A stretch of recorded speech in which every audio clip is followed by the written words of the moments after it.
Hey everyone, Donna here with DonnaVincentOnline.com. Today let's talk about vaccinations and your pets. I've talked about this previously, but it's such an important topic that it's worth talking about over and over again. I was talking about this with someone over the weekend. Before we jump into it, a little bit about me. I help pet owners take care of their dogs and cats holistically and naturally. I'm a certified pet nutrition specialist and a healthy living advocate. Are you still vaccinating yearly?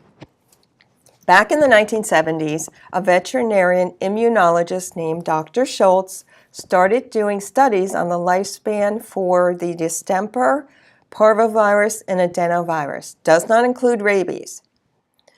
What Dr. Schultz found was these vaccines lasted much longer than a year. Think about it. We're not vaccinated on a continual basis. Research was done and studies were done on dogs that were vaccinated yearly and dogs that had not been vaccinated for more than 10 years. And what they found was these dogs were still protected, the dogs that had not been vaccinated for more than 10 years. We don't vaccinate our dogs, and we haven't since we've gotten them in 2006 and 2007. We do the titer test, and it tells us whether they're still protected. Dr. Schultz did make the recommendation that vaccinations be given every 7 years. The compromise was made and came down to every 3 years, but it's still your option whether you vaccinate or not. And this update was made in 2011, and the AAHA guidelines were updated. However, 60% of vets are still vaccinating more often than needed and more than recommended.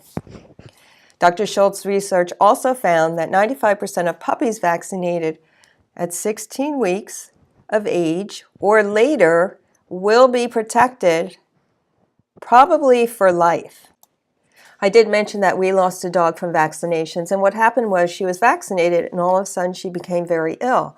And what we found was that her immune system was so suppressed, she wasn't able to fight anything off. She lived about maybe 6 months afterwards, but she was on prednisone. She was very sick. She actually needed surgery because a bone in her leg was rotting, and they had to remove it because her immune system was so suppressed. If your vet is still recommending yearly vaccines, question it. Do titer tests. Find out if it's actually necessary.